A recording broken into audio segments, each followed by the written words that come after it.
بغيتو تعرفوا الثمن ديال الكرا في امريكا، خليوكم معايا حتى الاخر ديال هذا الفيديو باش تستافدوا مزيان. ما تنساوش ديروا لايك وبارطاجيو هذا الفيديو مع الاصدقاء ديالكم اللي مهتمين يجيو لامريكا او اللي ديجا كاينين في امريكا.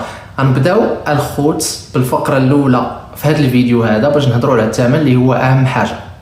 يعني الثمن غادي يكون كيختلف من مدينه لمدينه، مثلا الا مشيتي لنيويورك او سان فرانسيسكو ولا لوس انجلوس، يعني هاد المدن اللي كبار بزاف، فالكرا غادي يكون غالي غالي غالي بزاف. يعني كيتراوح ما بين $2000 للاستوديو حتى $7000-8000 او $10000 على حساب البلاصه اللي بغيتي تسكن فيها، وعلى حساب شحال من بيت كاين وشنو كاين في ديك البلاصه، واش حومه مزيانه ولا حومه خايبه.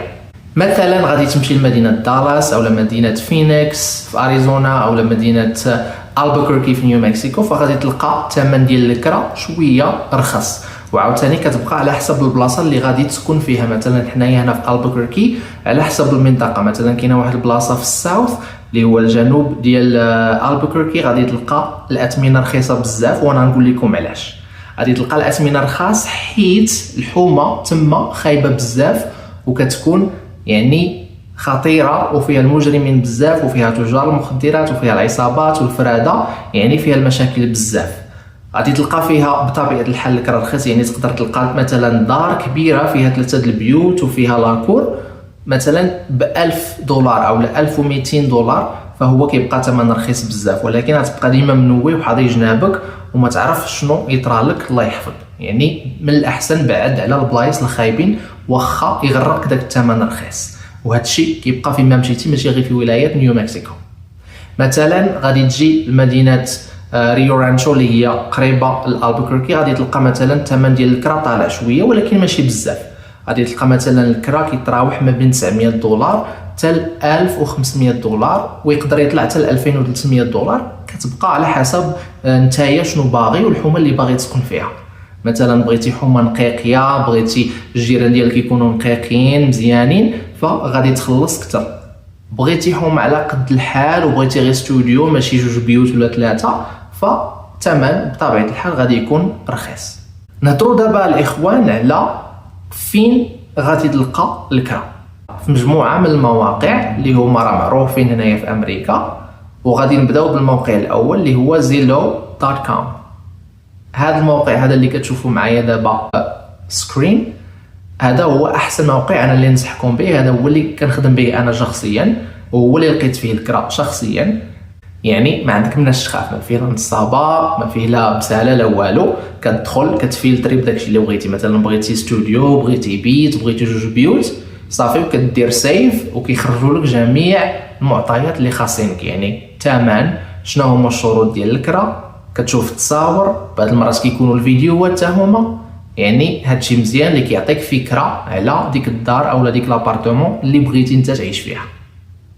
كاين واحد الموقع واحد اخر سميتو apartments.com، غتشوفوه معايا في السكرين. هذا حتى هو موقع لا باس به.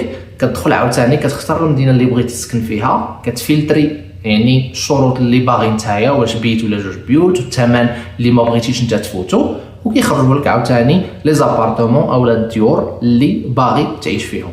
فهمتوني؟ وكاين بطبيعه الحال مواقع بحال كريغليست اولا فيسبوك ماركت، حتى هو تقدر تدخل ليه تلقى لي زابارتمون. ولكن انا شخصيا ما تنصحكمش بهاد المواقع حيت فيهم نصابه بزاف. مثلا انا كنعرف شي ناس طرات ليهم هاد القضيه هادي، مشاو لفيسبوك ماركت لقاو شي حاجه رخيصه ولكن داكشي فيك، تصاور ماشي ديال ديك البلاصه بصح. كيقول لك ابارتمون فيها 3 البيوت او بلا دار فيها 4 البيوت بهذا الثمن اللي هو رخيص $650 بلا بلا بلا بلا. انت كتقول اواه، كتثق، كتمشي كتهضر معاه، كيبدا يدي ويجيب معاك في الهضره. ومن بعد شنو كيطرا الاخوان، كيقول لك صيفط لي سيكيورتي ديبوزيت اللي هو تامين، كتصيفط لي انت واحد $500 صافي كيبلوكيك، ما كتبقى تعرفو، ما كيبقى يعرفك، وكيكون اصلا هو داخل بفيك اكاونت يعني فوكونت.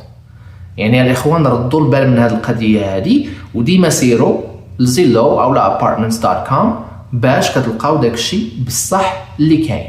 يعني كتلقاو دي زاجونس اولا كتلقى الشركه اولا لا ريزيدونس هي اللي حاطه داك الدار اولا ديك لابارتمون اولا داك التاون هاوس باش باغيين يكريوها للناس. دونك احنا مفاهمين من هذه القضيه ديال المواقع. دابا غندوزو على واحد القضيه اللي هي مهمه حتى هي الاخوان، غنهضروا على الانواع ديال الديور. غنبداو بالنوع الاول اللي هو باين ابارتمنتس، اللي هما الشقق. هنايا الشقق ما كتلقاهمش يعني مبنيين بشكل عشوائي او لا بعاد او لا مخلوين، لا كتلقاهم يعني غالبا وسط المدينه او لا خارج المدينه واحد شويه، ولكن كيبقاو ديما قراب لكل شيء. ف لي زابارتمون او لا لي ريزيدونس كيجيو من مجموعه من الخدمات الاخوان، يعني كتكون فيهم لا بيسين، كيكون فيهم لا سال دو سبور يعني فين تريني، ما غتلقاش بيان سور لي زيكيبمون وشي لا سال يعني واعره بزاف، ولكن على قد الحال يعني غادي تلقى لي زالتير، غتلقى مثلا طابي رولون فين تجري، غتلقى البيكالا فين دير سبور عاوتاني. مهم باش كتبقى شاد الفورما ديالك، واللي عزيز عليه يدير الفيتنس او الحديد فغادي يلقى داكشي اللي خاصو ماشي مشكل. يعني هادو هما الخدمات اللي كيجيو مع لا ريزيدونس، يعني ما كتخلصش عليهم بزايد. وعاوتاني كاينين واحد الخدمات وحده اخرين اللي بزز منك انك غادي تخلص عليهم، اللي هما بطبيعه الحال الموضوع. كاينين بعض لي ريزيدونس اللي الثمن ديال الكرا كيكون داخل فيهم الموضوع، ولكن الاغلبيه ديال لي ريزيدونس خاصك تخلص الموضوع ديالك بوحدك، وعاد كتخلص الانترنت حتى هو بوحدك.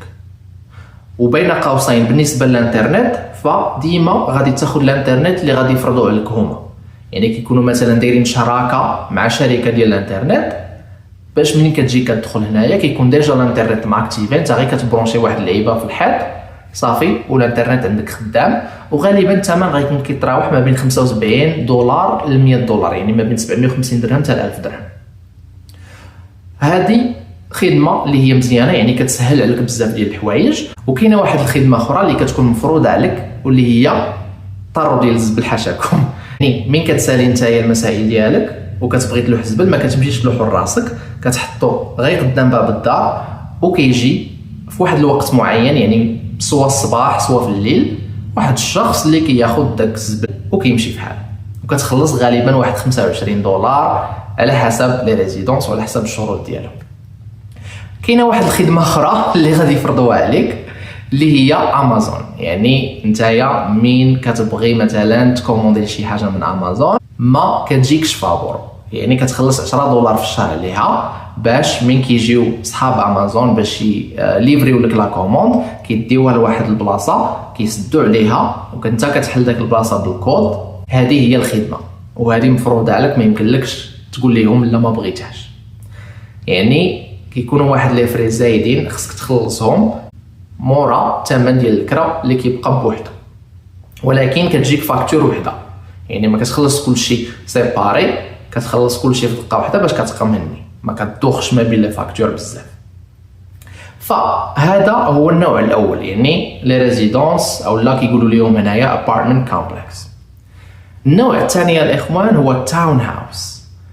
تاون هاوس دايره بحال لابارتمون، كتلقى فيها ما بين بيت او جوج بيوت، وكتلقى فيها غالبا جوج طبقات، يعني الطبقه الاولى كتكون فيها الكوزينه والصاله، والطبقه الثانيه كتكون فيها مثلا بيت او جوج بيوت على حسب انت شنو اختاريتي، وغالبا كيجي معها حتى الكراج ديال طوموبيل وحده، يعني كتكون فيها واحد شويه ديال الخصوصيه، كتكون كبيره شويه ولكن كتبقى ديما مشارك داك التاون هاوس او ديك الشقه مع الجار ديالك. فالتاون هاوس كتكون بطبيعه الحال زايده في الثمن، يعني حنا التاون هاوس لا دخلتو الريل او الشورتس في اليوتيوب راه غتلقاو واحد تاون هاوس اللي كنت صورتها والثمن كان ما بين $2100 حتى $2300. عاد خصك تخلص بطبيعه الحال الموضوع ديالك والانترنت الى اخره الى اخره. النوع الثالث هو الهاوس يعني الدار، وهذا كيبقى هو احسن اختيار، ولكن بطبيعه الحال كيكون ثمن غالي، ولكن تقدر تلقى اثمنه اللي هي مناسبه في زيلو. مثلا كنا لقينا وحده ب $1800 فيها 3 ديال البيوت وفيها الجرده نعم سيد، وعندك الكراج ديالك كيهز جوج طوموبيلات. ولكن شنو هو الكاتش فيما يتعلق بالديور الاخوان؟ كيقولوا لك خصك تكون كتخلص 3 4 حتى 5 المرات الثمن ديال الكرا، يعني $1800 خصك تضربها في 3 او 4 عاد يمكن لك تكري. بطبيعه الحال باش يسهلوا عليك هذه المأموريه كيقول لك لا بغيتي شي واحد يعاونك او الله يضمنك يقدر هو يجي يسني مثلا معك الكونطرا ديال الكرا باش ما كتلقاش مشكل. مفاهمين؟ اللي عنده شي سؤال الاخوان ولا داخل في هذه المواضيع اللي هضرت عليهم يخلي لي كومونتير، مرحبا بكم. دابا غادي نهضروا اخيرا على مجموعه من النصائح اللي هي مهمه يعني خليوكم الاخوان في الفيديو حتى الاخر، حيت هاد النصائح هادو غادي يفيدوكم باش ما تقلبوش. النصيحه الاولى الاخوان هي نهار تبغي تمشي تكري، يعني سواء كانت دار سواء كانت شقه سواء كانت تاون هاوس، غادي تكون واحد المعاينه مع ملشي او لا شخص اللي خدام مع ملشي. شنو الدور ديال ديك المعاينه؟ كتدخل مع فلان ولا فلانه، كتشوف الدار، كتشوفها كي دايره، كتشوف الوضعيه ديالها، كتشوف واش فيها الصباغه مقشره، واش فيها المجوره مقادين، واش الحمام نقي مقاد. خذ تصاور. انا تنصحك، انا تنقولها لك من دابا، حيت غادي يطلبوا لك تخلص التامين في الاول قبل ما تكري، غتخلص ما بين 250 حتى 500 دولار. خذ تصاور باش ترجع داك المبلغ اللي خلصتي في الاول، حيت لا ما خديتيش تصاور غادي يجيو في الاخر يقول لك لا انت اللي قشرتي الحال، لا انت اللي خسرتي داك المجر، ويحيدوها لك ولا ينقصوها لك من ديك السيكيورتي ديبوزيت او التامين، وغتصدق بلا والو، ولا يقدروا ياخذوها لك كامله كاع. يعني هذه الحاجه الاولى. النصيحه الثانيه الاخوان، ديما قرا العقد ديال الكرا، ماشي غير تجي وتسني، حيت كيكون داك الشيء مكتوب صغير، كيكونوا بعض المرات واحد الشروط اللي انت ما تقدرش تفهمهم. ما قدرتيش تفهمهم اسيدي صيفطهم ليا ولا صيفطهم لشي واحد كتعرفو كيفهم في الانجليزيه مزيان اللي يقراهم، صيفطهم للمحامي نتا كاع يقرا ويشرح لك داك الشيء ويشرح لك الشروط باش ما يقولبوكش، باش ما يديولكش فلوسك، يقول لك لا انت خسرتي هذه، لا انت درتي هذه، لا خصك تخلص هاد لي فري هادو زايدين ما كنتيش انت كاع عارفهم. رد البال حيت بعض المرات غيجي يقول لك خلص مثلا 60 دولار زايده هذا الشهر هذا، غتقول لي علاش اسيدي انا نخلص ديك 60 دولار؟ غيقول لك حنايا كنصايبوا هذه، صايبنا الطريق، صايبنا لا بيسين، نقينا هذه، وانت ما فراسكش، ولكن راه كاينه في العقد. يعني قرا العقد مزيان. النصيحه الثالثه، واسمعوا لي مزيان الاخوان، النصيحه الثالثه شنو هي؟ النصيحه الثالثه هي سول على الجيران ديالك قبل ما تكري ديك البلاصه اللي باغي تكريها نتايا، باش كتعرف الناس اللي ساكنين حداك واش حماق، واش عندهم فردي، واش مرض في راسهم، واش كيديروا الصداع، واش كيديروا المشاكل. يعني سول على الجيران، دق على بنادم، سول على الحومه كي دايره. هذه حاجه اللي هي مهمه بزاف. النصيحه الرابعه الاخوان هي ردوا البال للبروموشنز او الديسكاونتس. يعني مثلا انت باغي تكري واحد لابارتمون او واحد الدار، رد البال، اعطي لراسك واحد شويه ديال الوقت، قلب مزيان. بعض المرات كيكونوا دايرين سبيشالز اللي كيقولوا لهم هنايا في امريكا. شنو هما هاد سبيشالز؟ كيكونوا مثلا عاطين شهر او شهرين فابور، يعني لا قدرتي انت تستافد من هذا البلان هذا راه مزيان. شكون بحالك مثلا كنتي كاري ب 1500 دولار الشهر، انت عندك 3000 دولار ربحتيها، ما غادي تخلص حتى ريال لمده شهرين. يعني رد البال لهاد القضيه هذه. هادو هما النصائح اللي عندي لكم اليوم الاخوان. كنتمنى تكونوا استفدتوا من هذا الموضوع ديال الكرا الاخوان، ونتمنى ما نكونش طولت عليكم بزاف. انا بغيت غير نفيدكم بالمعلومات اللي عارف اللي تقدروا تستافدوا منهم نهار تجيو لامريكا، اولا بالنسبه للناس اللي باغيين يخرجوا دابا يكريو بوحدهم وما عارفينش منين يبداو. ها نتوما لقيتوا فين تبداو. لا عجبكم المحتوى وباش تشجعونا نكملوا في هذه القناه، خليوا لي دي كومونتير، ديروا لي لايك وابوني باش نكملوا ان شاء الله في هذه الفيديوهات، باش نستافدوا كاملين من هذه المعلومات. نشوفكم ان شاء الله في الفيديو الجاي الاخوان. تحياتي.